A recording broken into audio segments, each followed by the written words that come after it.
Hola amigas y amigos del Portal del Villegas, bienvenidos a otro episodio de Sábados Culturales. A sugerencia de uno de ustedes que mandó un mail, voy a tocar un tema que es súper vaporoso, difícil de definir, de encerrar, pero interesante. Yo también he intentado hacer un acercamiento analítico a este tema que voy a mencionar en otras oportunidades y en el libro que estoy terminando ahora y que en algún momento se los voy a ofrecer a ustedes. También lo he tratado. Me refiero al humor. El humor, que es muy difícil de definir, pero sí podría ser quizás más accesible separarlo de otras cosas que se suelen confundir con el humor. No tiene que ver el humor necesariamente con lo divertido, mucho menos con el mundo del chiste, de lo chistológico, del chascarro, todas esas cosas que se asumen que son propias de lo que llaman el humorista, que se supone que es un profesional dedicado a hacer reír a la gente. El humor tampoco tiene que ver necesariamente con la risa, sino más bien con la sonrisa. El humor entonces no es lo que hacen los contadores de chistes, los cómicos profesionales que van a la Quinta Vergara a contar una historia tras otra para hacer reír a gritos al público. Lo chistológico, el chascarro y todas esas cosas más bien se mueven en el territorio de una apenas disimulada agresión. Normalmente el chiste, si ustedes examinan, o los chascarros, si ustedes lo examinan un poco, si ustedes examinan las rutinas, por ejemplo, de los cómicos, se van a dar cuenta que siempre hay un objeto, hay un blanco al que se ridiculiza y eso produce la risa. La gente tiene una cierta tendencia, inclinación a agredir al prójimo. Hay una hostilidad siempre permanente y la risa generada por un chiste a costa del prójimo es una manera de evacuar esa agresión. Se ríe a propósito de alguien, normalmente. Y el humor, más bien, si tiene acaso un blanco, es uno mismo, es la persona con humor. De hecho, otra manera de acercarse al tema del humor es recordar que se habla de que tal o cual persona tiene sentido del humor. Y con eso yo creo que, aunque uno no tenga mucha conciencia, se está haciendo referencia no a una persona que anda contando chistes, sino a una persona que tiene una manera especial de ver el mundo, que tiene un sentido, que es como la vista, como el olfato, como el oído, es un sentido, es un modo de comunicar a la persona con el mundo.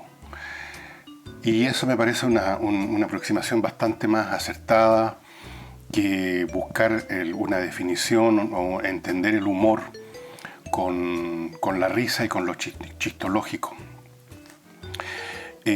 Podríamos decir también que el humor no suele ser necesariamente el sentido del humor, me refiero a un modo de mirar el mundo que esté sostenido en la alegría, en la felicidad, sino bastante al contrario muchas veces.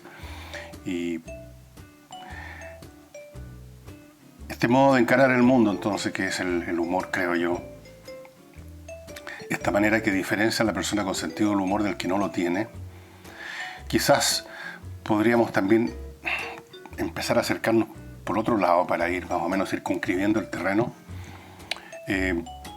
diciendo que en el humor, en el sentido del humor, hay un grado de desapego.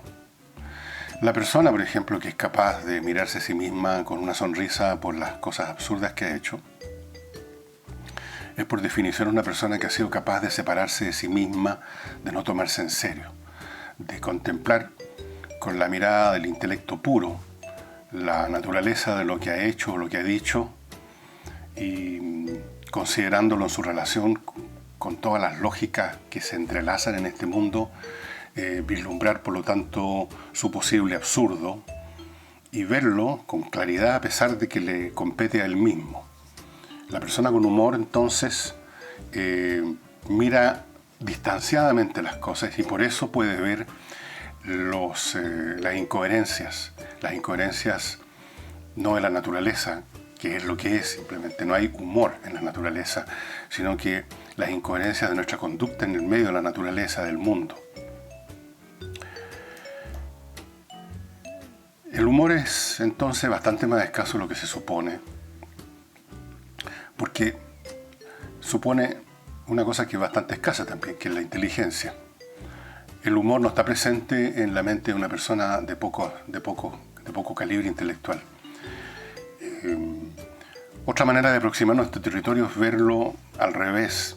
¿Qué situaciones son completamente serias y diríamos casi graves y no aceptan la presencia del humor? Y si ustedes examinan esas situaciones que no aceptan la presencia del humor, van a verificar de inmediato que son aquellas en las cuales, en vez de haber desapego, hay todo lo contrario, hay un completo compromiso emocional de la persona con la situación. Y siendo así, no hay ese desapego que entraña el humor. Por ejemplo, las situaciones amorosas. Las situaciones amorosas, tanto las reales como las que ustedes ven retratadas en las artes, en las obras de teatro, en el cine, en la canción popular, ustedes van a verificar inmediatamente que están repletas de seriedad.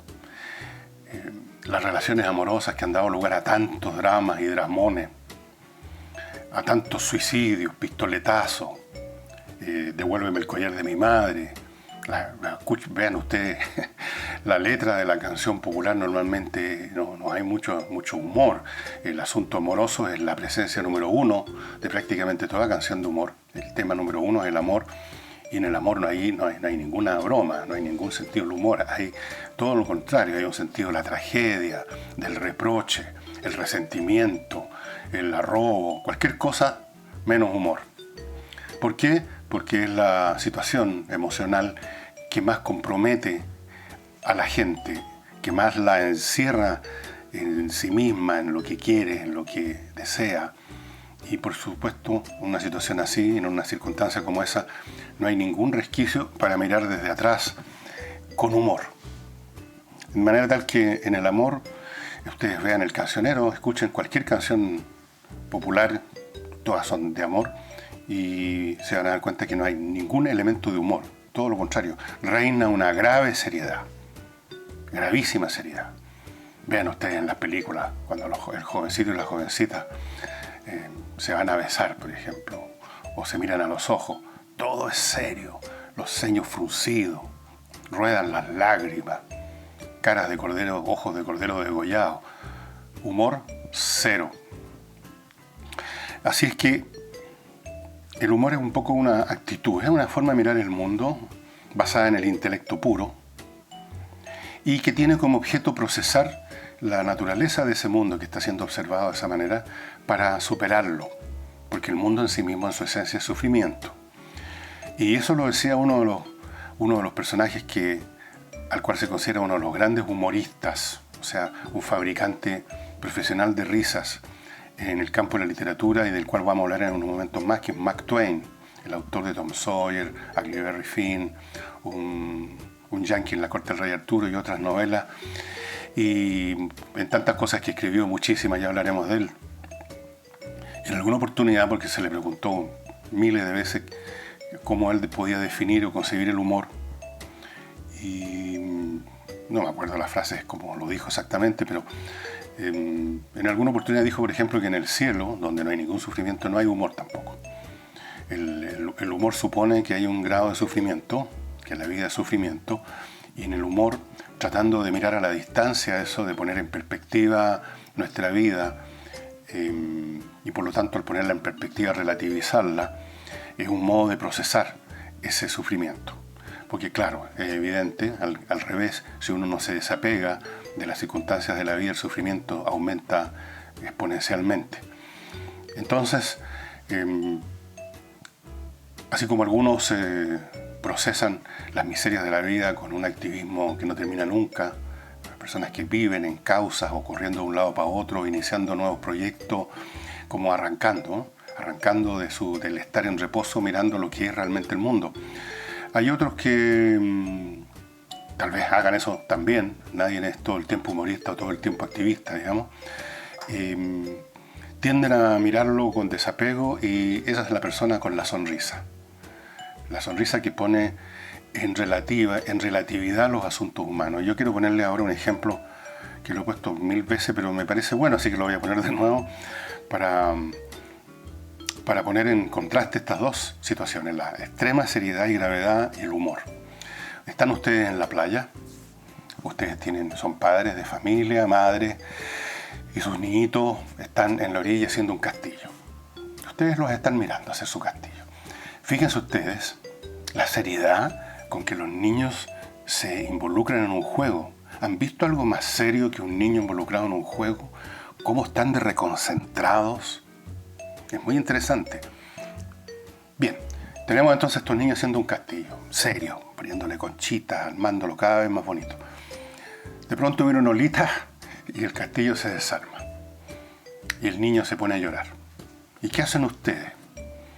Se ponen a llorar también, probablemente se rían o se sonrían. Y ahí están las dos actitudes en un grado extremo, aunque sin gravedad. El niño se ha comprometido completamente durante esos momentos con su castillo. Y se ha comprometido tanto que al ser destruido por Lolita, se pone a llorar, lo considera una especie de tragedia. Ustedes al mismo tiempo que están viendo a su propio hijo llorar, consciente o inconscientemente están poniendo en su verdadera dimensión ese evento. Saben, sin tener que pensarlo, que ese evento es simplemente microscópico en relación a la totalidad de la vida de ese niño, de lo que va a ser después como adulto, que el asunto no tiene ninguna importancia, y se sonríen. O sea, ponen en perspectiva el evento que está sufriendo ese niño, que para él es un evento absoluto, y para usted es un evento absolutamente relativo, y entonces uno llora y el otro se sonríe, y ahí se acaba la historia.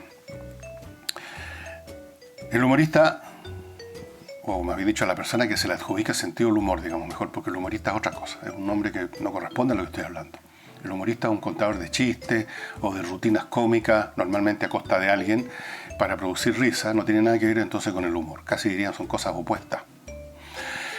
La persona con sentido del humor entonces no es una persona alegre que no ve las cosas duras de la vida y que anda muerto en la risa por todos lados, sino que es simplemente una persona con un desarrollado intelecto que es capaz, por lo tanto, de poner en perspectiva no solamente el castillo de arena que se le desarmó a sus niños, sino que muchísimas más cosas que son tan castillos de arena como el del niño, y se sonríen.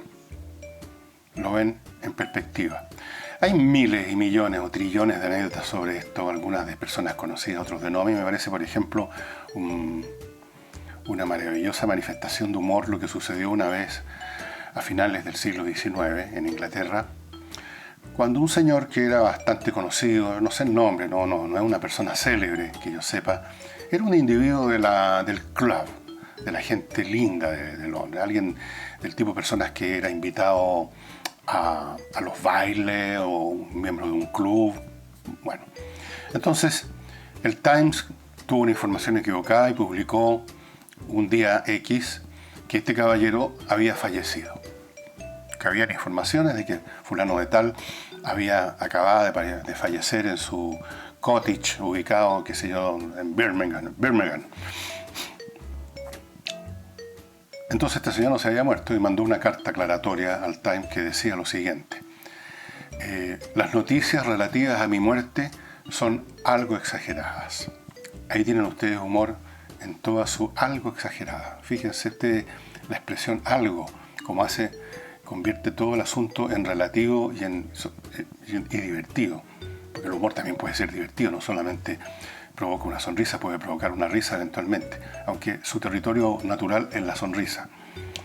Eso es humor, desapego. No necesariamente siempre acompañado de una carcajada, para nada, pero es distanciamiento. O sea, esa persona que escribe una carta así no se indigna porque creyeron que murió, no se aterra porque tal vez considera que eso es una premonición que se va a morir pronto, sino que se mira a sí mismo hacia la distancia y hace ese comentario como si estuviera escribiendo sobre una tercera persona.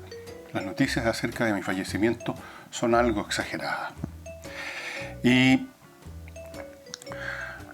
Quiero contarles y conversarles ahora de dos grandes exponentes del humor, de los cuales por lo tanto se les ha dado el calificativo que a mí me parece que distorsiona las cosas de humorista. Uno es Mark Twain. Déjenme contarles un poco de Mark Twain.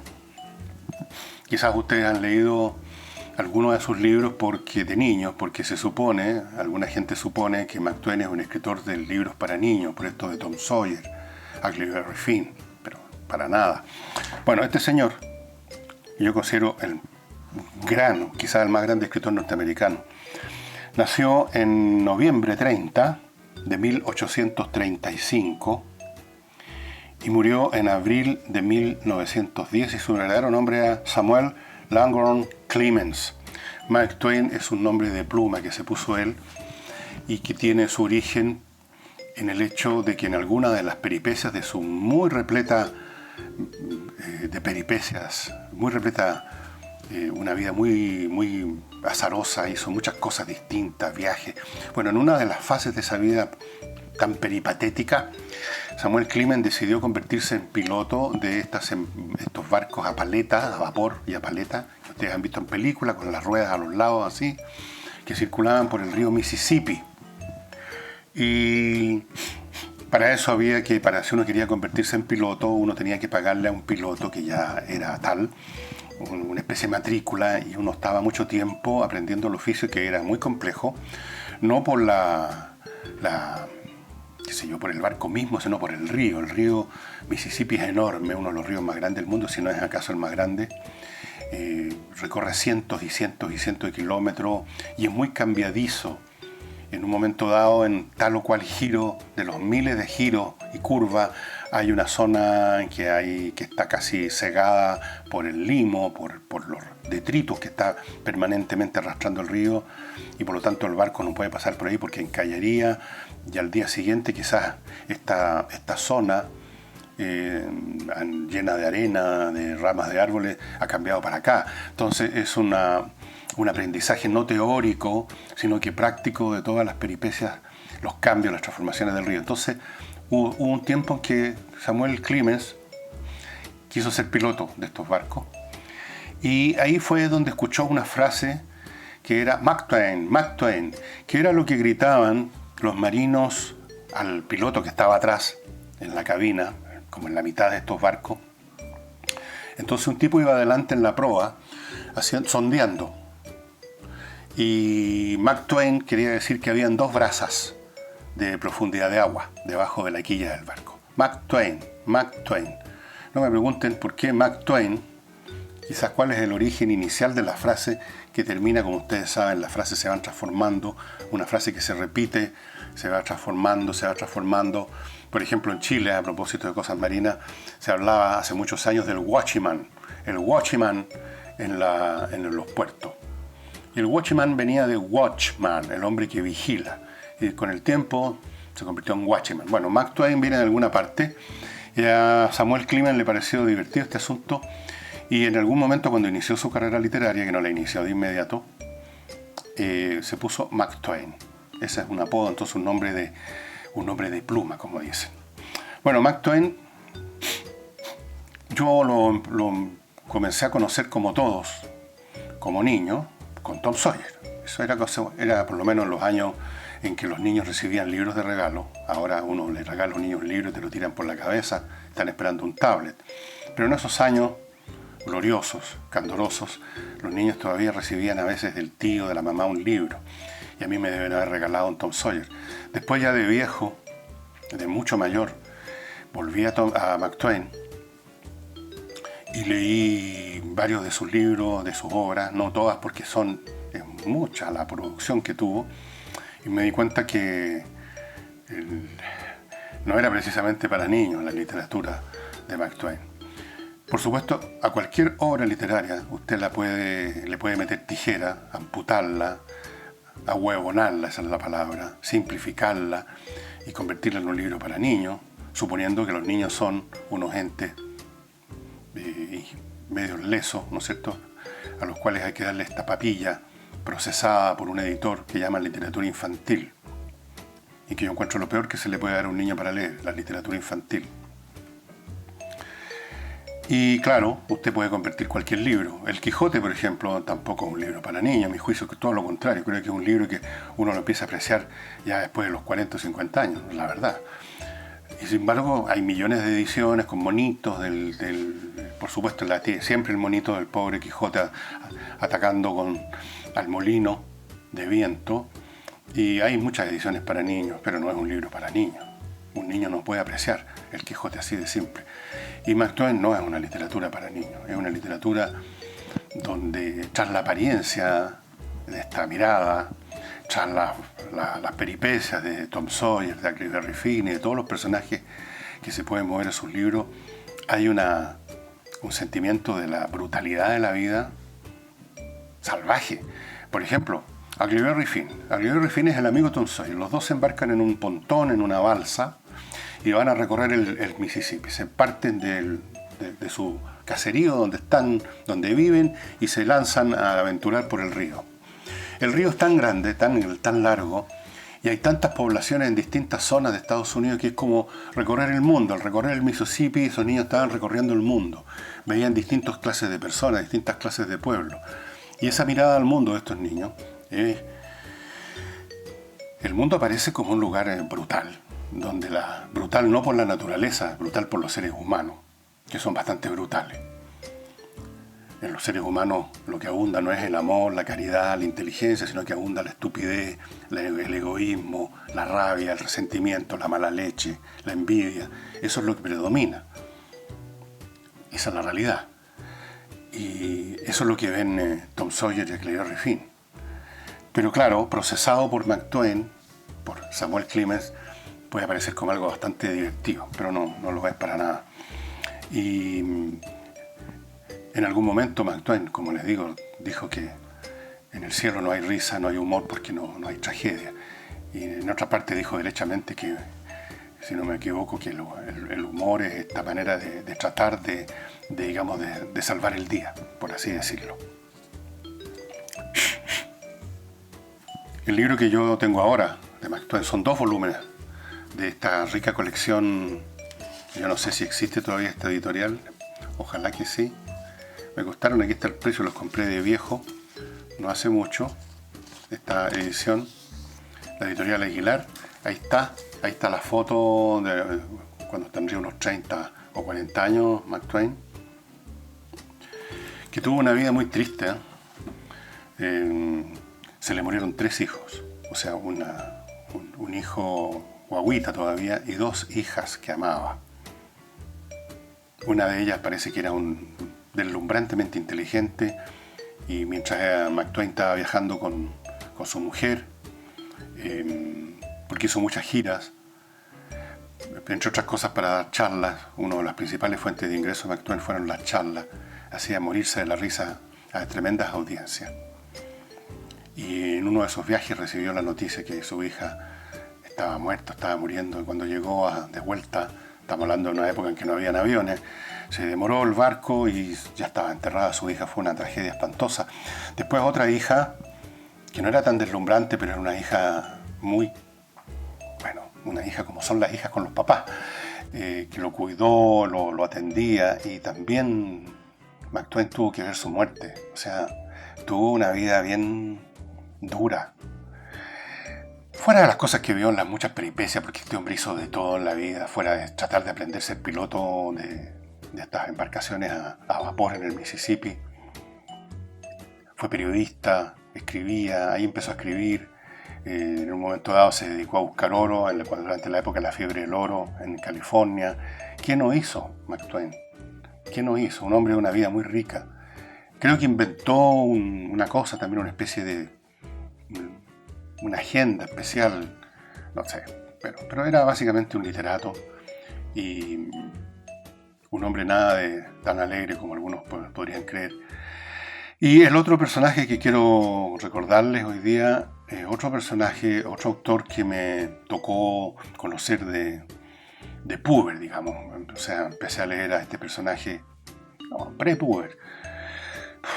A los 10 años, 11 años, agarré los libros que estaban en la biblioteca de mi madre de este personaje, que creo que conté la anécdota que Una vez una señora se escandalizó, una amiga de mi madre, porque me vio leyendo uno de los libros de Jardiel Poncela, ese es el personaje, Enrique Jardiel Poncela, y le dijo: Lucy, ¿cómo puedes dejar a Fernando leer este libro? Y mi madre le contestó con su estilo terso y lógico, le dijo: si no lo entiende no hay problema, y si lo entiende, tampoco. Y se acabó el problema. Bueno, es Enrique Jardiel Poncela, otro tipo al cual se le consideró uno de los grandes humoristas, etc. Es un hombre que escribió muchísimas comedias, gran comediante, autor de comedias quiero decir. Escribió varias novelas, creo que la señora me vio leyendo una que se llama ¿Hubo alguna vez 11.000 vírgenes? Casi se desmayó la señora. Exceso de equipaje, que no es una novela, es una especie, es una memoria de un viaje que hizo a Estados Unidos porque trabajó por un tiempo breve en Hollywood, haciendo libretos para las muchas películas que se hacían para el mercado español en esos años, en Hollywood. Y escribió muchísimos aforismos, un hombre muy famoso, pero detrás de todo ese humor, del enorme humor que tenía Enrique Jardiel Poncela, había un hombre que tuvo su momento de fama, de bienestar, siempre esos momentos mejores para la vida de una persona. Yo los sitúo entre los 35, 45, 50 años. Es el momento en que uno está en el pic de sus facultades, de su salud. Si uno ha hecho una vida profesional decente, es el momento en que está en su mejor momento, en que obtiene reconocimiento, y de ahí en adelante todo va cuesta abajo con mayor o menor velocidad. Y uno le queda administrar el resto, para que no se desfonde antes de que uno esté dentro del cajón. Y fíjense ustedes que era tan poco alegre, como creerán algunos todavía, que son los humoristas, que en su tumba, en el nicho, y ustedes pueden ver en Google una foto de ese nicho, lo que dice, escribió la siguiente frase. Escribió: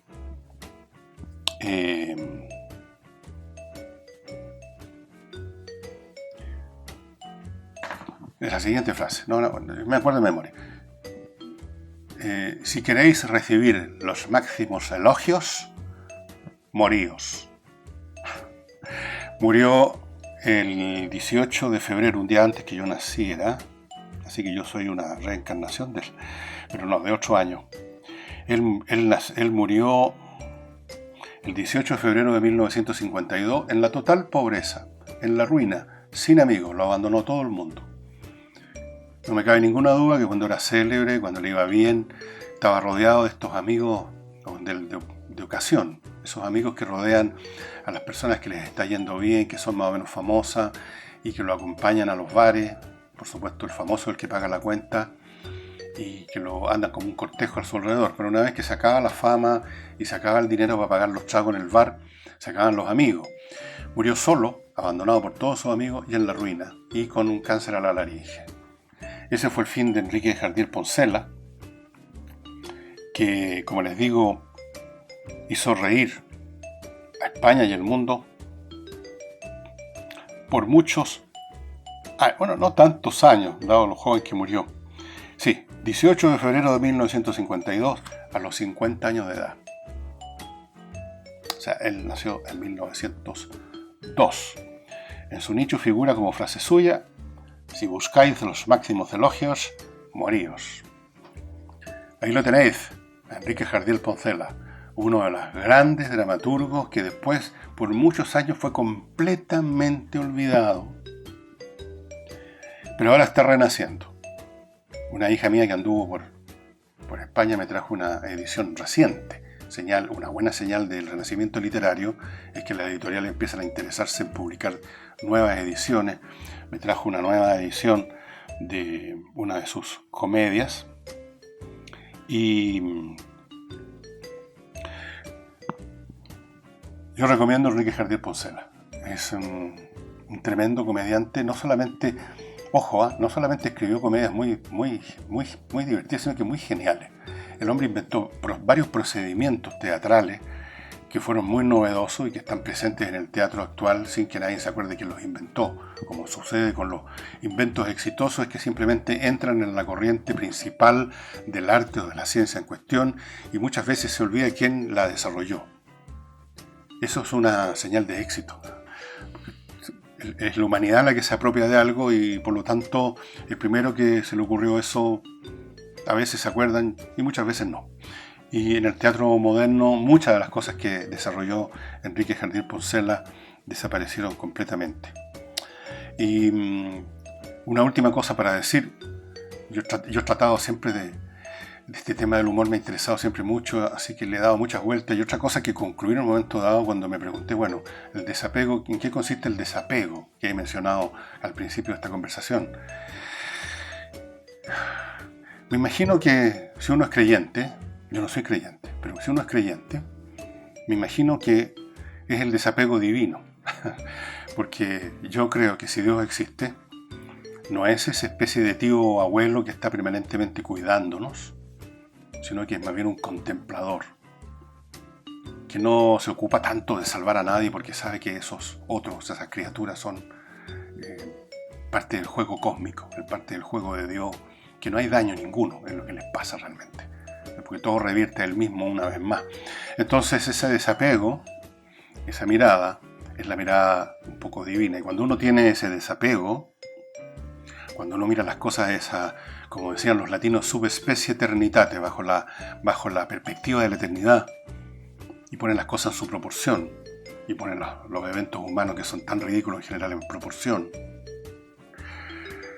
en el fondo uno está ahí, por así decirlo, apropiándose de una sombra, de la sombra, de la sombra del desapego divino. Mi padre, fallecido hace muchos años, tenía una frase que lo decía todo. Cada vez que había un problema, comentaba, ¿a quién le va a importar esto dentro de 10.000 años? Ahí tienen ustedes el desapego. Yo podría agregar, ¿a quién le va a importar nada dentro de a veces 10 minutos solamente? Bueno, me voy agradeciéndole a este señor que me envió la sugerencia del humor, agradeciéndole a todos los que me envían otras sugerencias, que me envían comentarios, que me envían videos, que me envían link y que me envían incluso algunos textos completos, algunos de los cuales están subidos a esta página como colaboraciones. Y por supuesto un agradecimiento enorme a las personas que se siguen suscribiendo a Patreon, y nos ha ido bien con eso, o sea, cada vez hay más gente y eso me hace tener la esperanza de que vamos a seguir cascando con esto. Y espero que tengan un muy buen fin de semana y no olviden, si se van a dar una vuelta por alguna librería hoy día en algún momento, hay mucha gente que hace eso en los malls, van a la librería en los malls, traten de ubicar algo de Mark Twain, eso es más fácil de encontrar y yo recomiendo las aventuras de Huckleberry Finn, este viaje por el mundo que era el Mississippi, y a ver si encuentran, eso ya un poco más difícil, a Enrique Jardial Poncela. Nos vemos el lunes.